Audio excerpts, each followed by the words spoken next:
dispositivo policial, família, escola, prisão, né? Enfim, coisas que me remetem, me lembram o mundo da estabilidade, controle do movimento, forças sociais.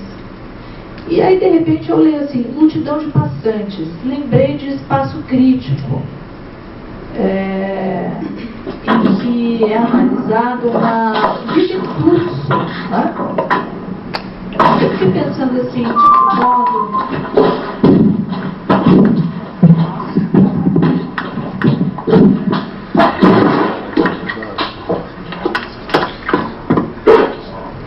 Nem precisa perguntar o que aconteceu para ele.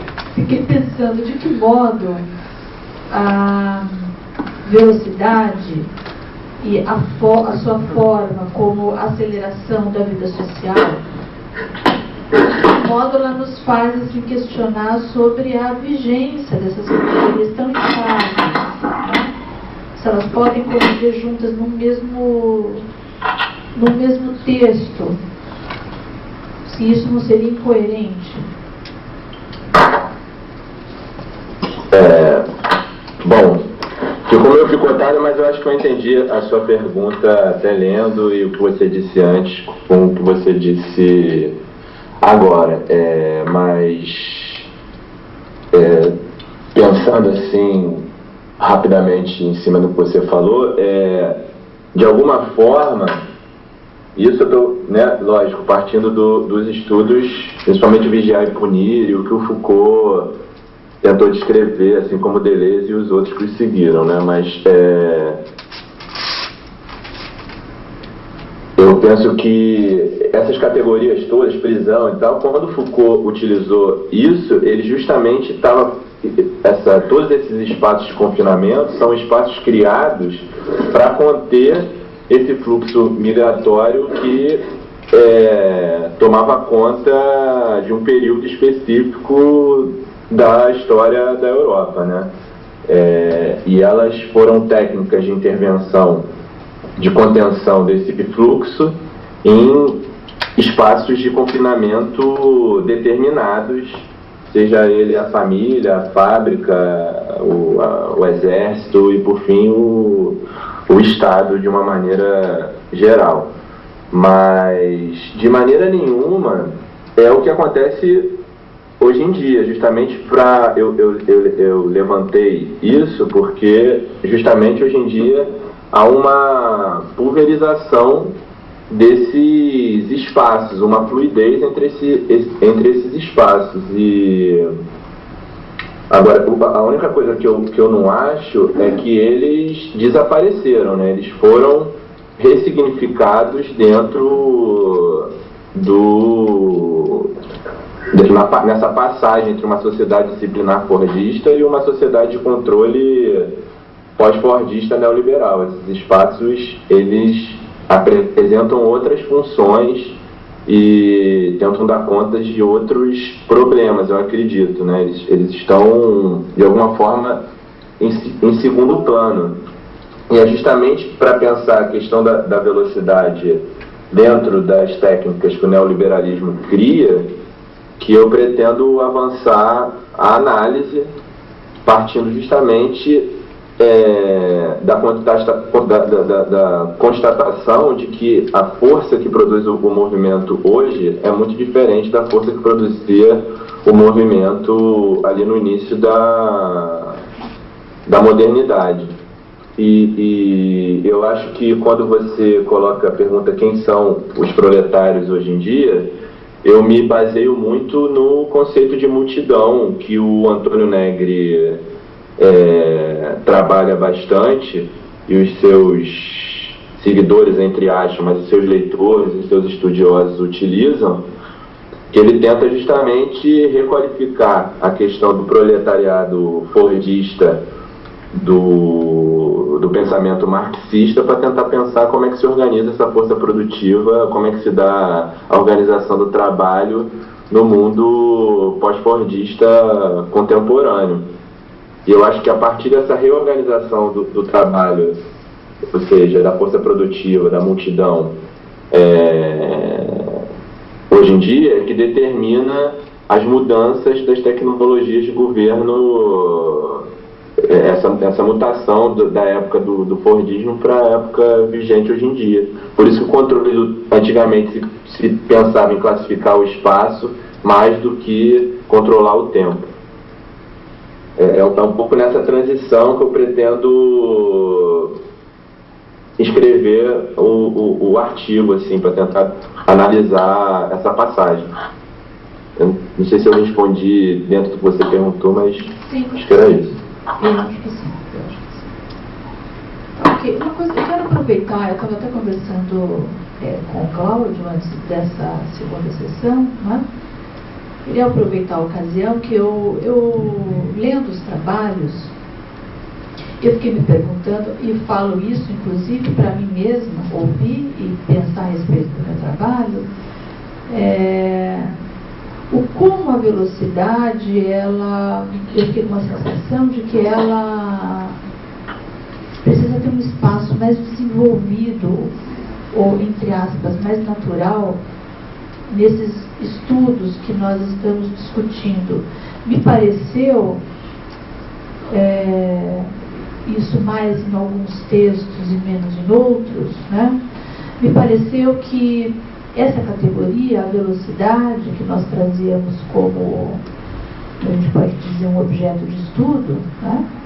Articulado com contextos específicos, ela às vezes ela parece um pouco estrangeira nos textos, como se a gente, como se nós estivéssemos assim buscando estabelecer conexões e fazer leituras, né?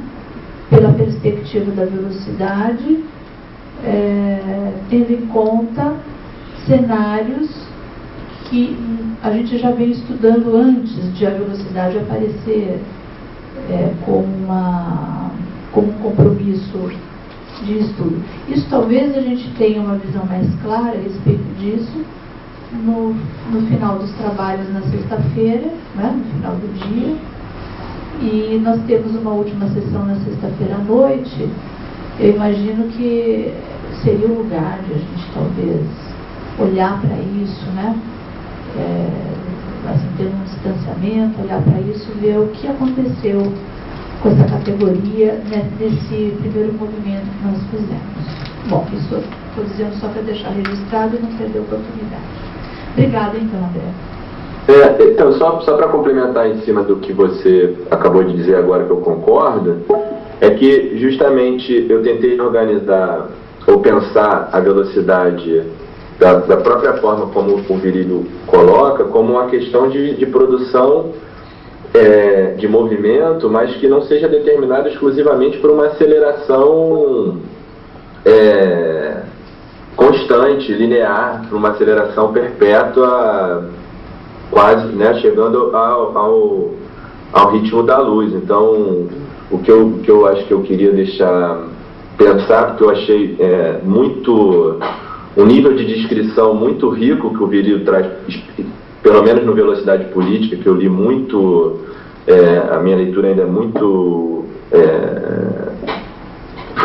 débil, fraca mesmo, assim, que tentar trazer a noção das relações de forças que fazem com que a velocidade seja determinada de tal ou qual maneira, marcada de tal ou qual maneira, que, de uma maneira geral, dentro das discussões que a gente até fez durante o curso Tripvinho, a gente às vezes ficava com essa questão de uma possível essencialização da velocidade, de uma determinação da velocidade em cima das relações sociais. Então, eu quis calcar a tinta assim, da análise nessa questão da produção do movimento, que eu acho que de alguma forma, não sei, é um pensamento ainda muito inicial, eu tento com isso trazer uma contribuição para a obra que essencialize esse conceito de velocidade e passa a perceber nele, no conceito, um processo de antagonismo, não dialético, mas de um antagonismo, de oposição, de uma correlação de forças que faz o movimento gingar para um lado ou para o outro, de uma velocidade X ou Y. Acho que é isso. Obrigada.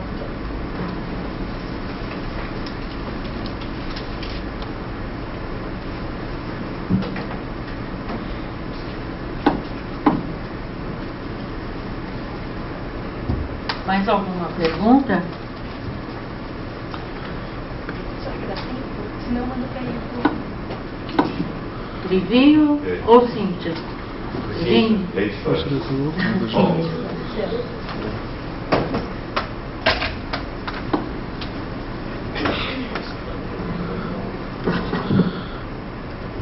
Acrescenta ela. André? Oi, Oi, boa tarde, é a Cíntia. tudo bem, Cíntia? Tudo jóia. André,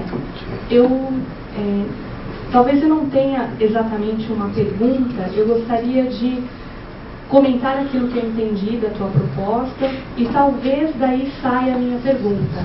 Tudo bem? Ué, tudo bem. Então, tá bom. Bom, o que eu entendi? Que a aceleração da vida e das movências sociais gera uma possibilidade do descontrole, algo que os revolucionários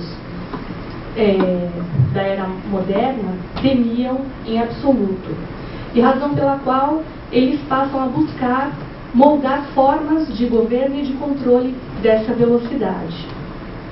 Então nós temos a polícia que vigia e que pune, e aí talvez esteja a minha questão, que creio que não apareça no seu texto, e se aparece, me perdoe, aí você me localiza, mas a questão da política como a administração do fluxo, essa administração ocorrendo prioritariamente como a impressão de um sentido a essa movência, a essa velocidade. Esse sentido como direção, e essa direção entendida como um aspecto teleológico mesmo, né? E aí, lógico, característico da modernidade. O que eu achei interessante é que a velocidade no espaço, inscrita no espaço, ela pode possibilitar, ela possibilita a fuga das estratégias de controle do movimento, porque quanto mais aquele que está sujeitado a essas estratégias de controle do movimento no espaço consegue acelerar, estar à frente daquele que o observa, daquele que o controla, ele tem ainda a possibilidade de escape.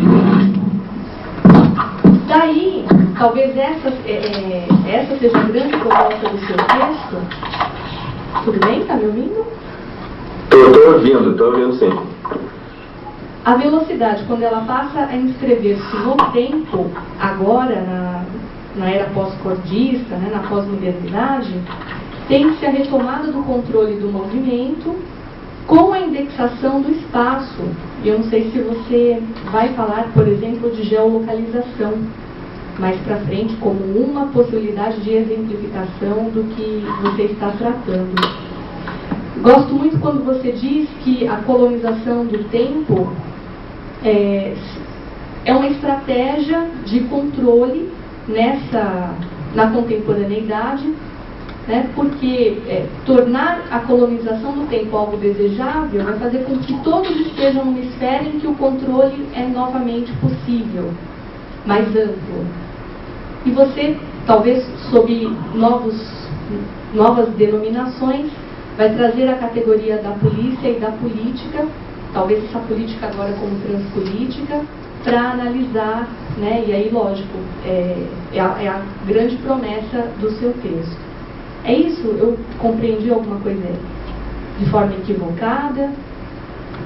Não. Eu só queria chamar a atenção para uma questão que eu acho que eu até termino o texto com uma citação do Deleuze, que o Deleuze fala, na verdade, e é isso até que a gente pode acompanhar ao longo da história, até nessas manifestações recentes das jornadas de junho e tudo mais, é que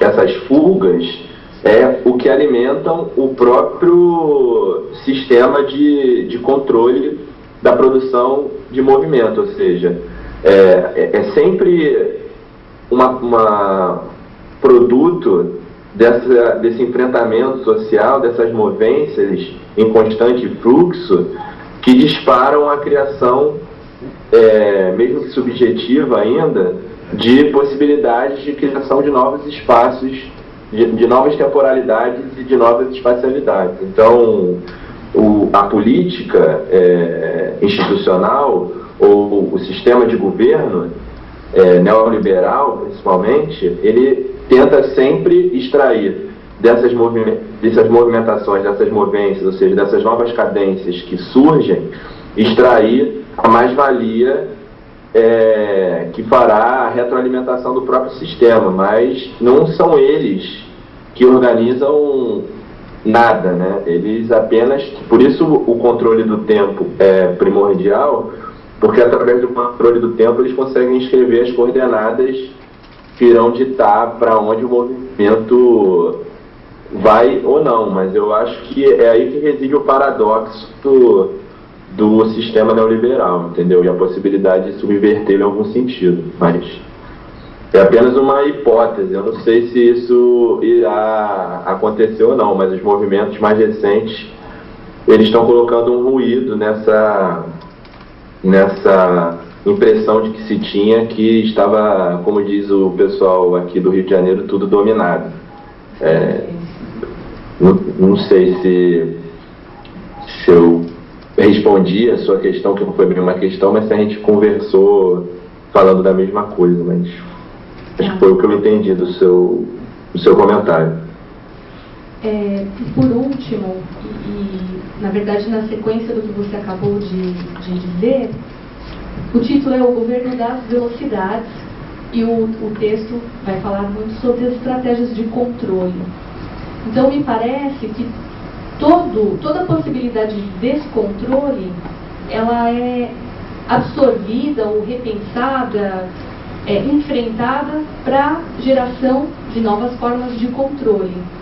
Na tua fala agora, né, praticamente anterior a essa minha questão, abre-se de novo aí a possibilidade, né, ok, há novas formas de controle e automaticamente novas formas de descontrole surgindo, gerando ruídos, né, no sistema, enfim. Um comentário aí sobre, né, e como o sistema vai fazer para lidar com esses novos descontroles que estão surgindo, né, esses novos ruídos. Isso, inclusive, e isso é importante, assim, desse artigo que eu estou pensando agora, que eu tentarei investigar no possível doutorado, agora que eu estou terminando a dissertação. O que essas novas movências estão colocando como problema e como será reorganizado toda essa produção de velocidade a partir desse presente, né?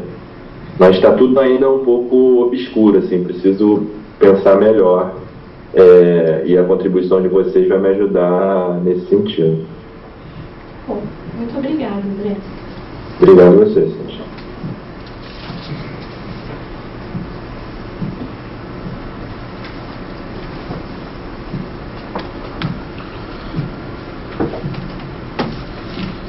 Alô, André. Oi, Me Trevinho. ouve, tudo bem? Tudo bom? Prazer aí a gente falar em tempo real. Sim.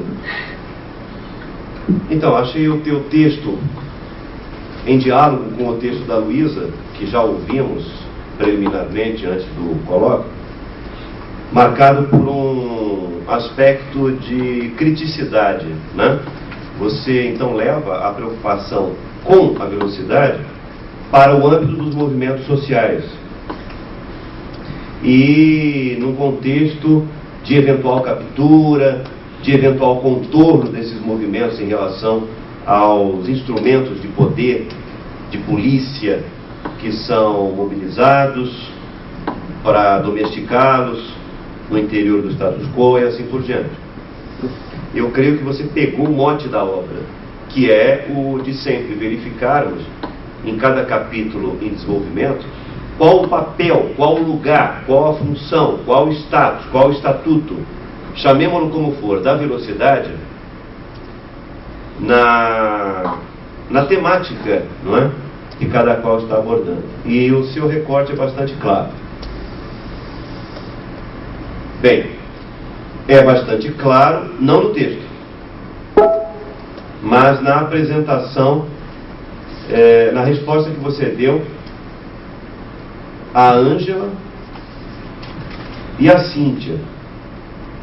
O texto, evidentemente, como sinopse expandida, ele não é tão claro quanto as respostas que você deu, quase se auto-esclarecendo a respeito do que você pretende pesquisar, pretende abordar. Não é? Por quê? Antes de ouvir você, na resposta que você deu a Cíntia, eu tinha feito uma anotação, e eu retraduzo aqui para você, mesmo que eu possa ser reiterativo, uma vez que em 50% você já saudou o que eu vou dizer, mas 50% mal matematizando ainda não, porque no último trecho da sua fala você disse que ainda está um pouco em dúvida, preciso ver, está obscuro aqui e acolá, e as contribuições de vocês são valiosas. Então vai nesse espírito que eu vou dizer agora. Não fica claro no texto, e em parte apenas fica claro nas respostas, na apresentação que você fez, eu considerei que não houve tanta clareza sobre o que você queria dizer, e nesse ponto o texto foca mais. Seria interessante, eu até havia imaginado que você tivesse lido o texto, porque algumas coisas importantes do texto ficaram, na verdade, nas entrelinhas da apresentação. E o texto é feliz quando ressalta desde o início que não foram os liberais que inventaram a ditadura do movimento. Na verdade, enfim, eu volto a isso. Né? Mas eu queria que você deixasse claro, se tiver possibilidade para agora, senão é matéria de desenvolvimento do texto. Não há obrigação de a gente fazer as coisas agora. O evento não é para apurar se a pessoa tem ou não resposta imediata, porque ela é uma obra em movimento. Mas seria interessante o seguinte: a dúvida que eu tenho, que eu traduzo, é se você está, na verdade, interessado em saber a função da velocidade, o papel que a velocidade tem na história dos conflitos entre a burguesia e os proletários, entre o governo dos liberais e os contestatários, e portanto isso leva você a estudar os aspectos eventualmente esquecidos por Foucault, por Deleuze, por Virilio, em Velocidade Política, esquecidos, porque Foucault e Deleuze não consideraram a noção de velocidade, e Paul Virilio não levou em conta a questão da biopolítica.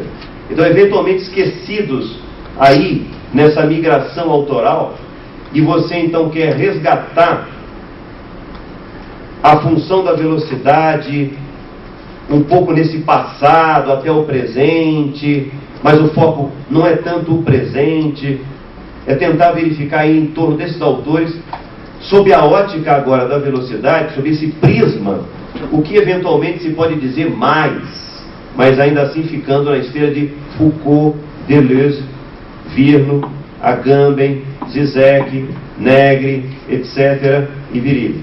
Esse é o ponto. Pode fazer parte do seu texto, pode ser o foco principal, mas você tem que estabelecer qual é a prioridade. Segundo, me pareceu também legítimo perguntar: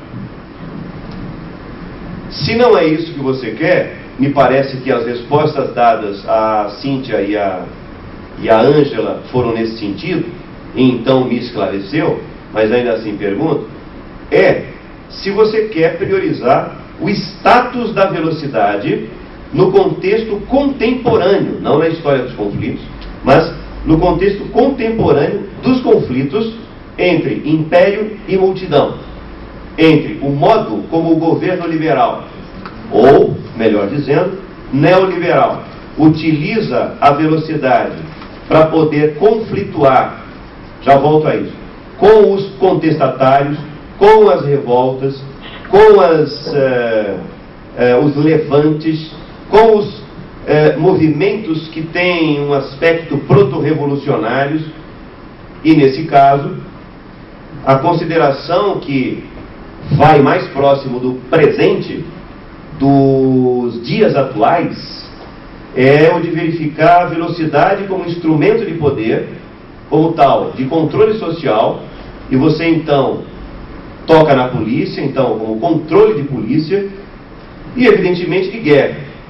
A velocidade entraria no seu trabalho, nesse âmbito, nessa perspectiva, como uma espécie de instrumento de poder que serve ao status quo, mas pode servir também à contestação.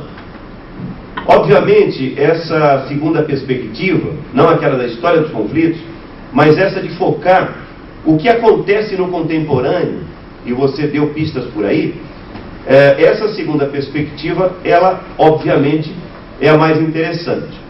E ela levaria você a reconhecer como a velocidade, como instrumento de domínio, é utilizada, é mobilizada como recurso, até recurso cognitivo, estratégico, para interceptar, assambarcar, glosar, remodular, capturar, por um lado, e por outro lado, contornar, escapar, fugir, drenar, alisar e assim por diante. E seria interessante que, se independentemente fosse na primeira perspectiva da história dos conflitos, para dizer o que eventualmente Foucault, Deleuze e Virilio não notaram, o que já ia há originalidade para você, ou na segunda perspectiva, seria o caso de você se basear em exemplos ilustrativos. E você tem aí, na história dos últimos 10, 15 anos, uma sequência de exemplos em abundância, que vão desde os movimentos antiglobalizatórios contra o G8, não é? De Seattle, Gênova, assim por diante. Você tem o protesto dos Estados Unidos, não é? Os movimentos de contestação militar na África Árabe, de que a Síria ainda é hoje um estertor bastante macabro. Você tem os movimentos de julho passado no Brasil.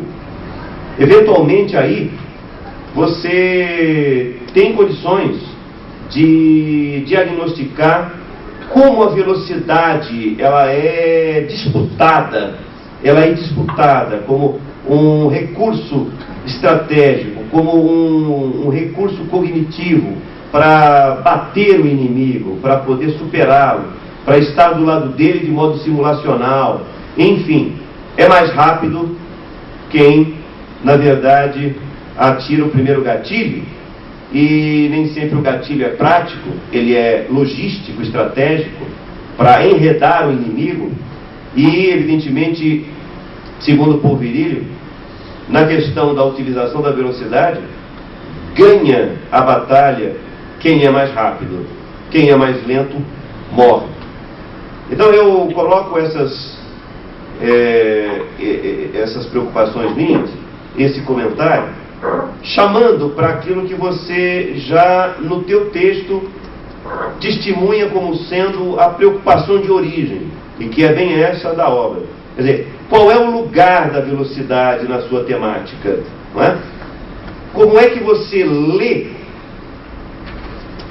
essas preocupações que você vem trazendo desde o mestrado e que culminou numa dissertação elogiosa da minha parte? Vamos ouvir os membros da banca. Como é que você vê essas questões que te importam, já não tanto os direitos autorais, mas aqui a questão dos movimentos, não é? sempre dentro do que te interessa, porque no fundo o que te interessa é como se estabelece o governo neoliberal em diversos setores. E aí você está mobilizando agora para a questão dos movimentos sociais, ou, sobretudo, calcando um pouco aí no trocadilho, o movimento societário, não é? Como que a categoria da velocidade pode mais ser burilada aí, pode ser polida, pode ser esculturada, para que ela compareça melhor, organizando o coração do seu objeto, para não ficar algo que o resumo ainda não dá a perceber, pelo sim ou pelo não, mas já me compete antecipar, para não ficar algo lateral, algo que fica um pouco assim nas bordas do tema principal, que é o conflito hoje, ou antes, entre aqueles que são os arvorados donos do poder e aqueles que têm a função histórica de lutar pela liberdade e, portanto, escapar desse poder estriador, né? E eu venho ao texto aqui, no primeiro e segundo parágrafos, para te colocar uma questão que, logo de princípio, já me pareceu sobre isso, sobre o recurso da velocidade como invenção, como recurso utilizado, quem implementou, quem na verdade é o responsável pela velocidade, quem cria, é o fato de que no primeiro e no segundo parágrafos do texto, eu tive que ler 3 vezes para entender fundamentalmente. Então o texto é bom. Se a gente está precisando ler 3 vezes, está ótimo. Se a gente lê e entende na primeira, é texto jornalístico.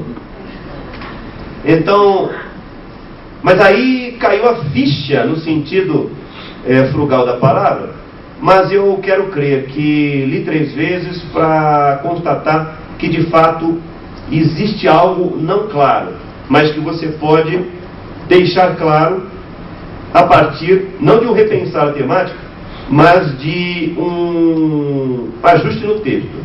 Porque veja você, na 4ª linha do texto, você diz assim: as revoluções liberais, e portanto, os liberais, as revoluções liberais da modernidade implementaram, e o verbo não é por acaso, implementaram uma espécie de ditadura do movimento. Então, as revoluções liberais implementaram, quer dizer, não inventaram. Elas apenas executaram, mas elas não inventaram o movimento. Elas implementaram algo muito específico, que é a ditadura do movimento. Então, aí existe uma nuance, aí existe uma armadilha de sentido, porque na sequência, quem vem desavisado para o texto, começa a ler o segundo parágrafo, já acha que tem uma contradição, mas é porque o texto precisa, entre um parágrafo e outro, construir melhor a clareza. Então vamos. Primeira oração do segundo parágrafo.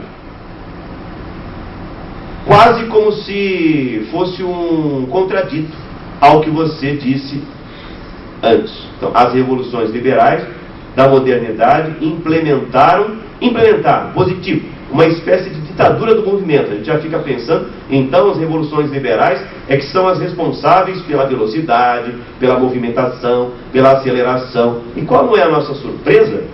Quando a gente começa a ler a primeira oração do segundo parágrafo e diz assim: não é a burguesia, nem o aparato militar quem produz o movimento.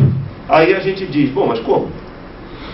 Mas está claro no texto e ao mesmo tempo não está. Você entende? Na sequência você diz: os governos liberais governam as movências sociais. Portanto, governam o movimento. Governam, não são os que criam. Quem cria o movimento? Os proletários. Errantes, mas são a força produtora do movimento. Se você conseguir deixar claro a passagem entre o primeiro parágrafo e o segundo, para que o leitor não precise diagnosticar que tem uma filigrana de sentido, eu sei que é uma sinopse, eu sei que é um resumo, não é o texto final, mas eu já te sinalizo. Para não ficar a impressão de que, ok, a burguesia não cria o movimento. Quem cria são os proletários.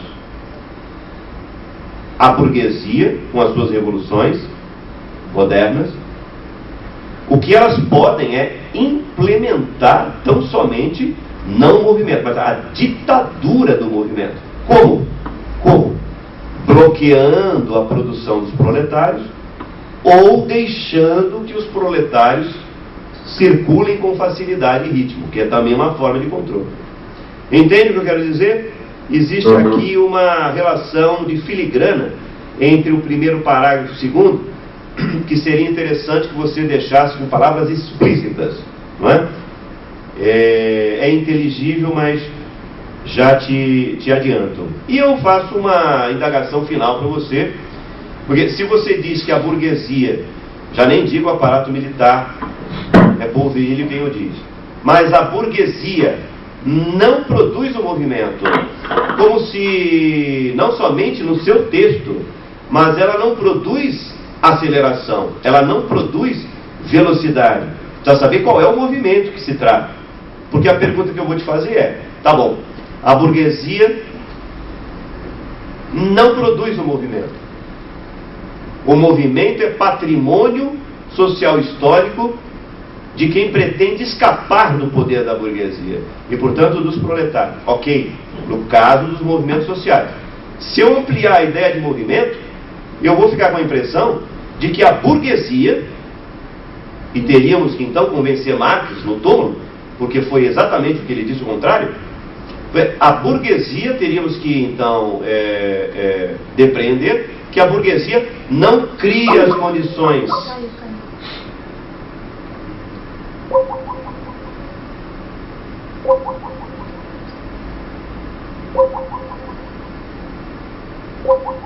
é melhor tirar e ligar de novo.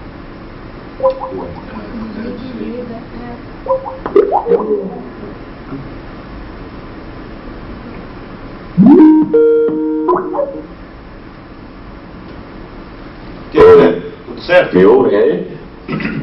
Tudo bem, então ó, só voltando um pouquinho. Então, a considerar a noção de movimento utilizada no texto, se ampliarmos, então vamos entender que a burguesia, uma vez que não cria o movimento, ela também não cria as condições históricas para a velocidade, a infraestrutura citadina para os fluxos da comunicação, os aparatos de comunicação em tempo real satelitizados.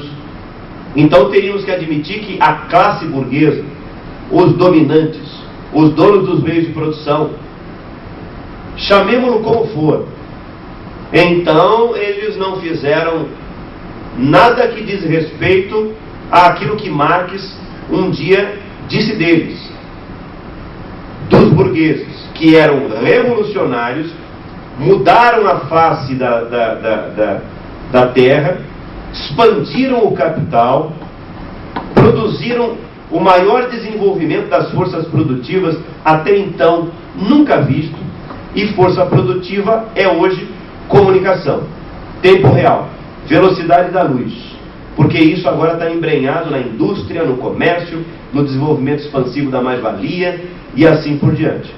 Então, na realidade, a pergunta que eu ia te fazer com todo esse contexto, e já domesticando a própria pergunta, porque ela era provocativa, é: se a burguesia não produz movimento, então foram os proletários que inventaram o tempo real? Foram os proletários que inventaram a comunicação em tempo real? Não, foi justamente a classe detentora dos meios de produção, que no interesse da reprodução social histórica do capital, é que inventaram um modo de fazer com que o capital se expandisse no tempo. Qual foi esse modo? Comunicação eletrônica em tempo real. E hoje todos os bancos, o comércio, todas as trocas, o consumo é feito, evidentemente, utilizando-se o arsenal da comunicação em tempo real para facilitar absolutamente tudo. Onde isso foi feito?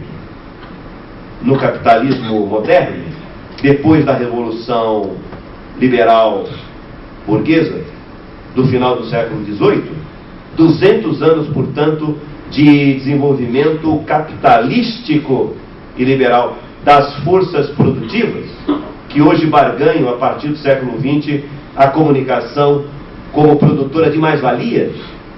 Então, essa classe não é para menos. Não por acaso os proletários, os contestatários, todos aqueles que querem, evidentemente, escapar do poderio desse status quo, não fazem senão, em nome da liberdade, contornar esse tipo de civilização. Por quê? Voltando. Foram as revoluções liberais que condicionaram, sim, o aparecimento de aparatos de comunicação eletrônica em tempo real, e nós hoje, proletários ou não, utilizamos essas tecnologias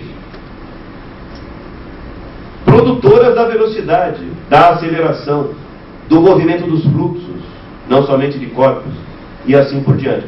Então seria interessante que você, embora reafirmando a oração, a burguesia não produz movimento, acho muito interessante, mas é deixar claro qual é o limite da ideia de movimento.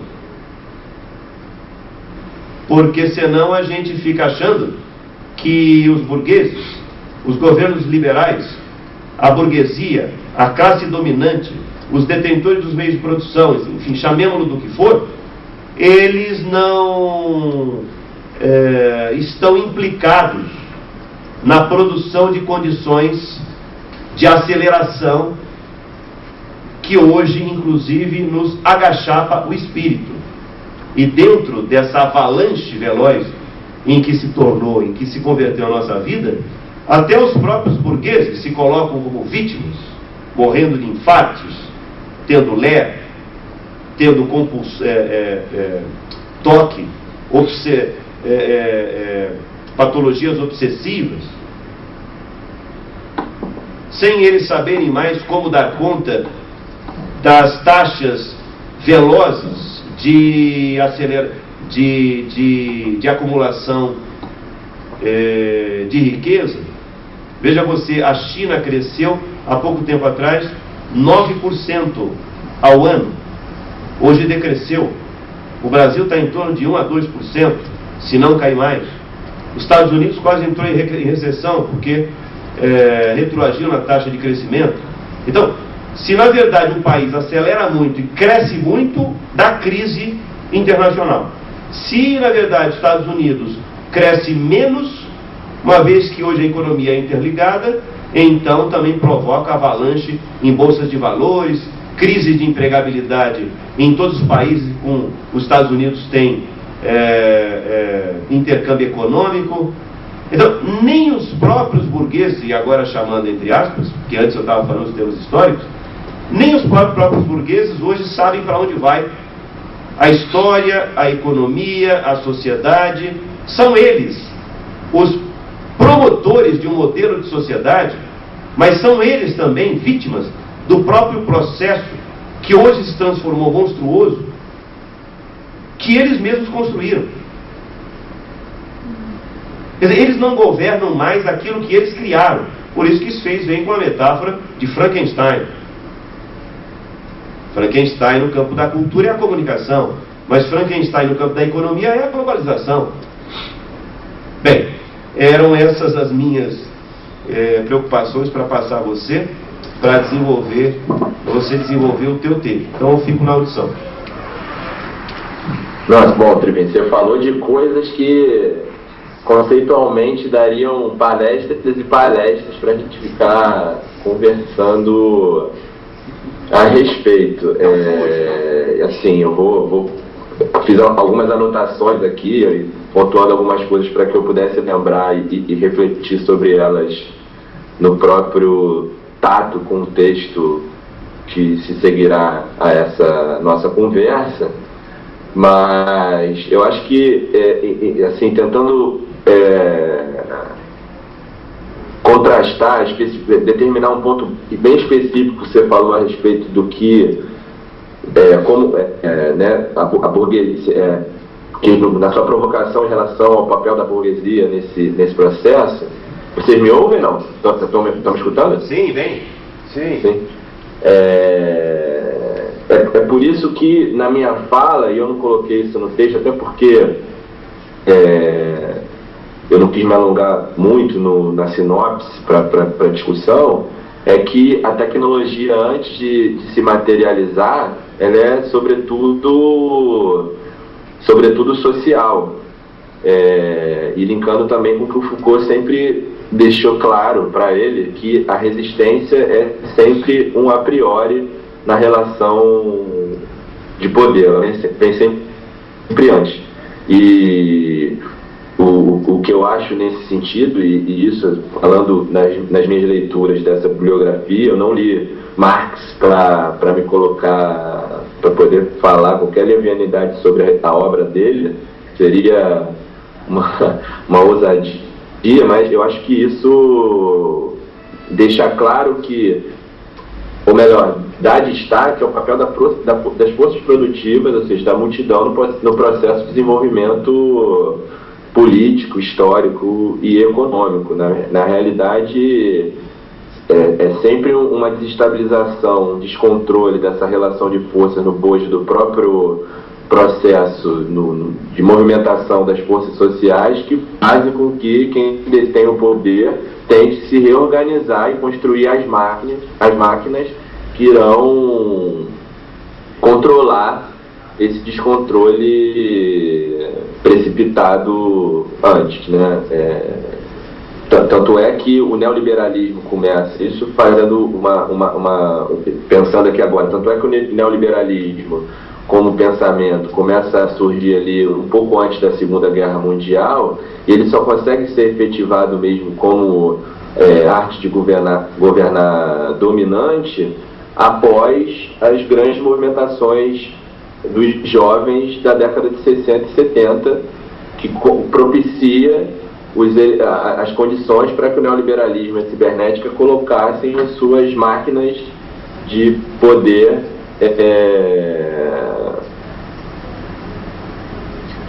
como forma de controle da produção. Isso falando assim bem as coisas que me ocorreram conforme você foi construindo sua fala. Em relação aos dois que você destacou, entre uma história, uma redescrição da história, tentando associar o que o Virílio falou com o que o Foucault, Deleuze e outros também formularam, eu confesso que eu não teria esse fôlego para fazer qualquer aproximação em larga escala. Assim. O que eu achei muito interessante e ressaltar é que o Virílio justamente coloca mais um plano que se associa bem a essas descrições que os franceses e os italianos ali de alguma forma propuseram como lente de análise das disputas sociais, dos antagonismos sociais. Me causa muito mais, me faz, alimenta muito mais a minha motivação justamente a segunda proposta de analisar ou de tentar cartografar nesses movimentos que começam ali na década de 90, tem uma interrupção justamente depois do 11 de setembro, mas que retoma agora nessa segunda década do século XXI, entre os que produzem de fato a velocidade, o movimento, a riqueza, e quem governa, quem tenta extrair dela tanto mais valia quanto mais poder. e sem dúvida nenhuma exemplificar isso com o que está acontecendo de mais quente, né, no sentido de estar fervendo na dinâmica social no Brasil, especialmente tentar avançar o artigo tentando dar conta desses acontecimentos recentes. Eu acho que é um pouco isso, assim. Vou pensar nas suas falas e na da Ângela e da Cíntia para tentar construir um artigo bem sólido e que contribua para que a obra se firme mesmo como uma obra coletiva de importância. Acho que é isso. Ok. Para ele que está ok. E aí... Luísa só.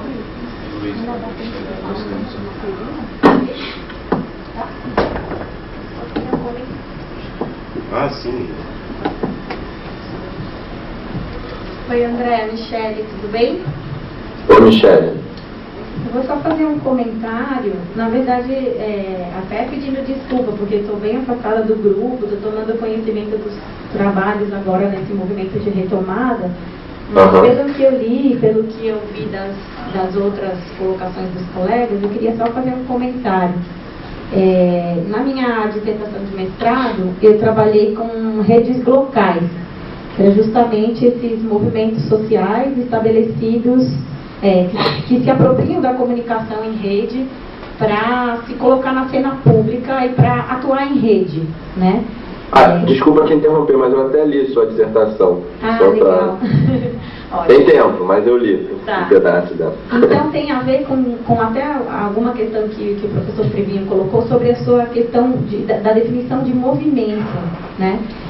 Na minha dissertação, eu trabalho com as duas faces de um mesmo movimento, a rede tecnológica e a rede social, a articulação e a mobilização, o político e o social, o invisível e o visível, a rede e o fluxo, o contínuo e o veloz, o processo e o evento, né?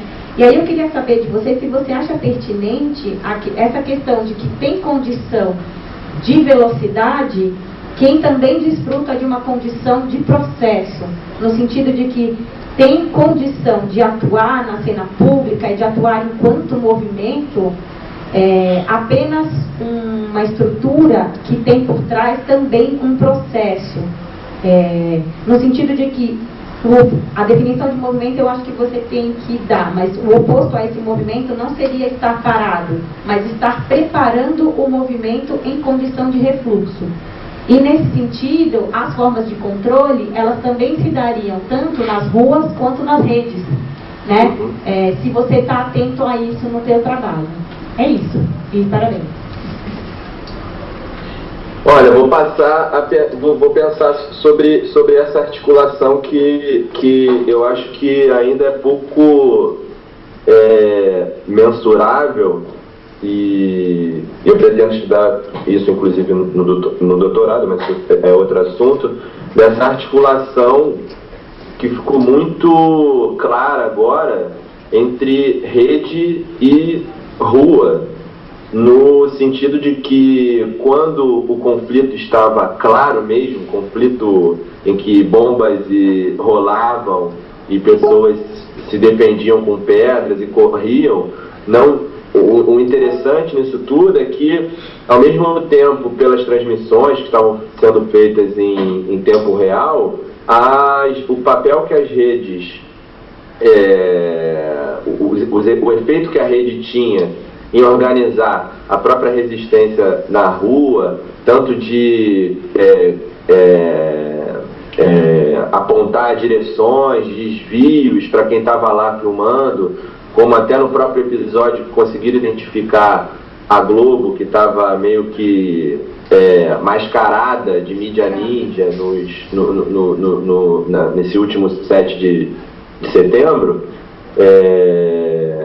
Eu acho que ainda é um pouco difícil de mensurar essa conexão, assim, mas é uma coisa que me estimula muito a querer entender melhor. Então, eu não tenho uma resposta para te dar, mas é uma coisa que eu tenho que considerar, sem sombra de dúvidas, no procedimento de escrita mesmo do trabalho, do artigo.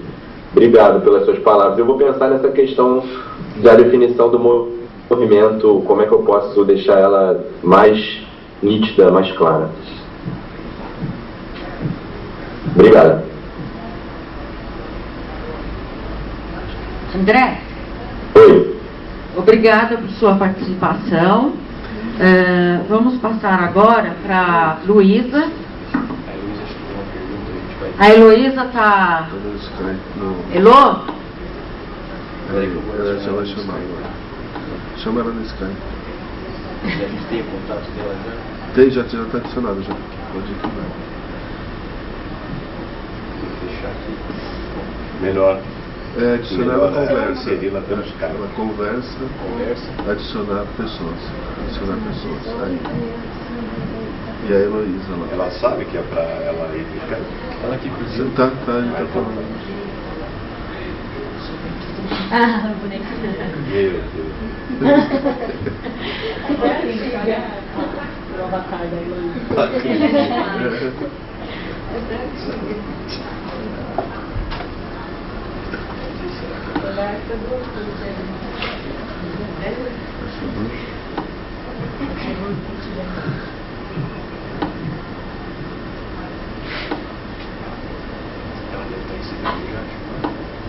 Não, ela atendeu? Ela não atendeu. Não, ainda tem mais uma linha ainda. A Heloísa tá aqui, apareceu aqui pra mim. Já tá dando essa desinência aí, porque fica muito saturado, a gente tem duas pessoas, não sei se vai dar, vai ficar carregado.